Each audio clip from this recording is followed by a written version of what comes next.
bahwa membuat tanaman sehat itu lebih baik daripada mengobati tanaman sakit. Jangan terpacu untuk membuat tanaman itu terlalu tinggi, terlalu subur, terlalu rimbun, karena itu dapat tingkat keseimbangan pertumbuhannya itu dapat berkurang sehingga lebih rentan terhadap serangan penyakit.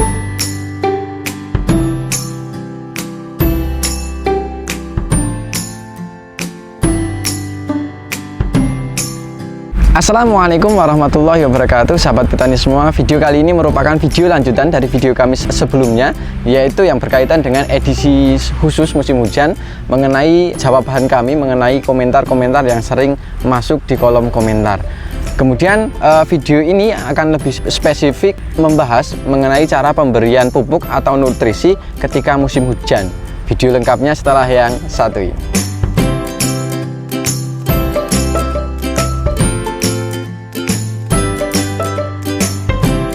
Oke, baik sahabat petani semua, kembali lagi bersama saya Zaki di channel Mitra Bertani TV.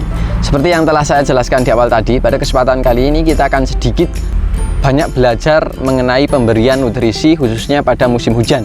Dan media yang kami gunakan ini adalah media yang sama dengan video kami sebelumnya. Buat teman-teman yang belum menonton, silahkan klik link di atas, karena di situ kita telah menceritakan kronologi atau kondisi lahan terkini dari lahan yang kita tanami ini. Kemudian seperti yang pernah saya jelaskan bahwa tanaman kita telah memasuki fase generatif atau masa pembuahan.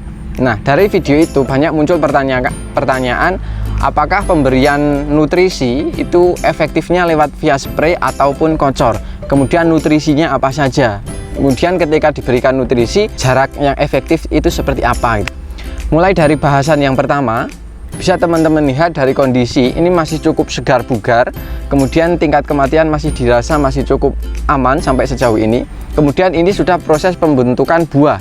Mungkin sekitar 3 minggu lagi atau 4 minggu lagi mungkin ini akan memasuki masa panen. Kemudian saya ucapkan selamat kepada sahabat petani semua yang saat ini memiliki cabai, karena kabarnya akhir-akhir ini mengalami kenaikan dan semoga tetap bertahan dan semoga kita dapat panen melimpah.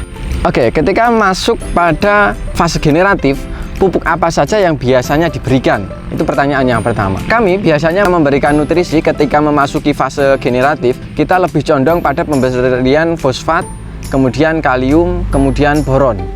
Kemudian kalau ada pertanyaan kenapa tidak menyertakan N dalam diri kami, itu biasanya kami gunakan untuk fase pertumbuhan. Nah, pertumbuhan kalau saat ini karena masuk fase generatif, kita lebih condongnya kepada fosfat.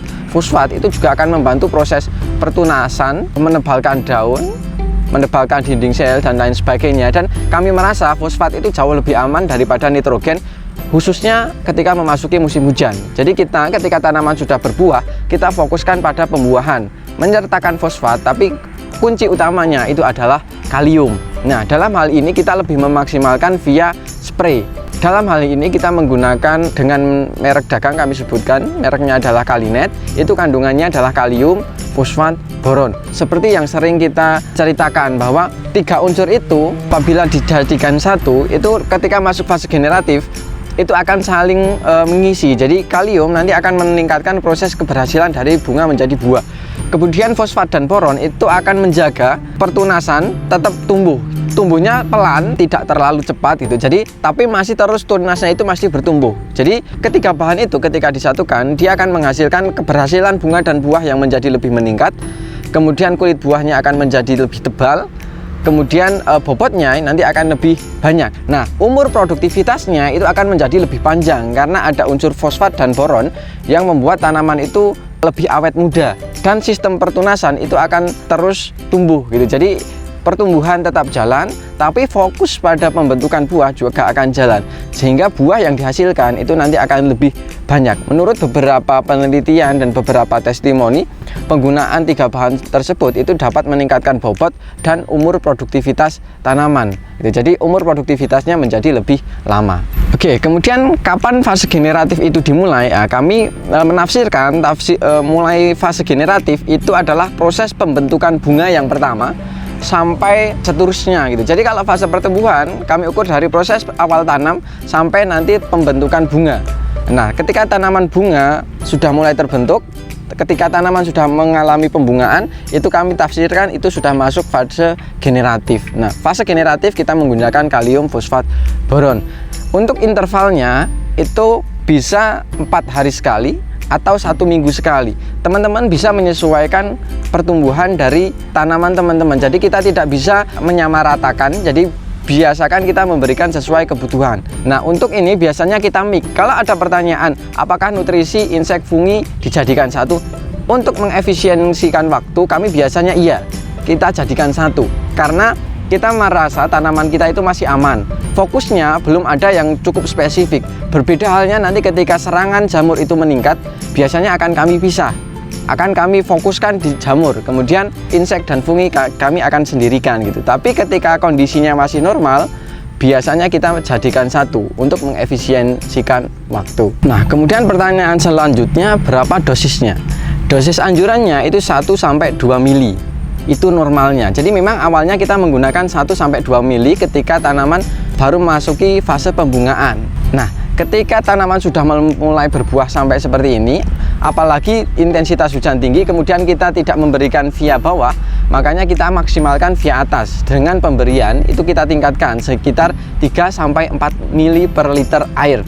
Nah, itu juga kami pertimbangkan dengan peningkatan harga. Dengan peningkatan harga, insya Allah pengeluaran yang mungkin lebih banyak itu juga nanti akan menghasilkan yang lebih banyak gitu. Jadi karena kita dari bawah itu kami rasa kurang pemupukannya, maka kita maksimalkan via spray atau semprot.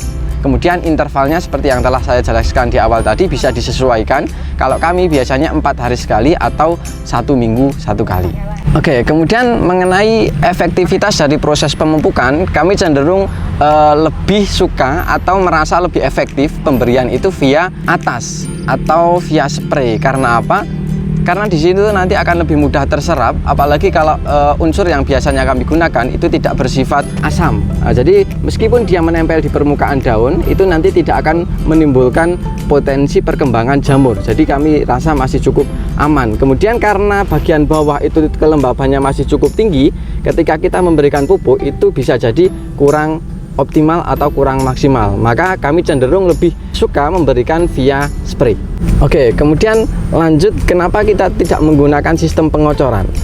Sistem pengocoran kami lakukan khususnya ketika musim kemarau. Ini pun juga kami lakukan pengocoran, tapi sifatnya bukan pupuk kimia. Karena kami rasa penggunaan pupuk kimia ketika musim hujan biasanya dia akan menimbulkan efek entah itu keasaman atau residu yang ditimbulkan. Nah, itu biasanya yang akan berdampak pada proses kematian tanaman karena lingkungan di sekitar area perakaran itu menjadi kurang sehat. Makanya kita jarang sekali melakukan pengocoran pada musim hujan. Kami lebih cenderung spray. Ketika kita melakukan pengocoran, fokus kita bukan kepada nutrisi, tapi lebih ke arah agensi hayati. Baik itu mungkin trichoderma, kemudian bacillus, kemudian lain sebagainya. Tapi kalau pengocoran kita lakukan sifatnya adalah agensi hayati yang sifatnya adalah untuk memperbanyak musuh-musuh alami dari jamur dan bakteri yang berada di tanah. Kemudian ketika ada teman-teman pengen melakukan pengocoran, kira-kira pupuk apa yang digunakan gitu, kami sarankan ketika memasuki fase generatif seperti ini, itu lebih condong ke fosfat dan kalium. Sekali lagi kita tidak menyertakan unsur nitrogen di dalamnya karena nanti itu akan membuat keasaman menjadi lebih cepat meningkat gitu. Kami lebih condong fokus pada fosfat dan kalium. Itu pun juga kalau bisa yang tidak mengandung klor. Jadi klor itu di sebagian tanaman itu akan cukup sensitif, makanya lebih dianjurkan yang non klor. Seperti yang tadi kita gunakan kalium fosfat boron dalam merek dagang Kalinet, itu sebenarnya juga bisa dilakukan untuk pengocoran. Nah, tapi karena ini musim hujan, sekali lagi kita tidak terlalu menggunakan itu untuk pengocoran. Nah, kemudian ada pertanyaan lagi. Biasanya bedengan yang kita tampilkan itu memiliki 4 lubang tanam, 2 lubang atas dan 2 di bagian bawah. Tujuannya untuk apa? Pertama biasanya dimanfaatkan untuk tumpang sari. Kalau tidak, itu biasanya dimanfaatkan untuk proses pemberian pupuk susulan. Nah, ketika tanaman sudah memasuki fase generatif seperti ini, nanti akan saya tunjukkan bahwa sistem perakaran itu sudah berada di bagian bawah atau sudah cukup jauh dari pangkal batang.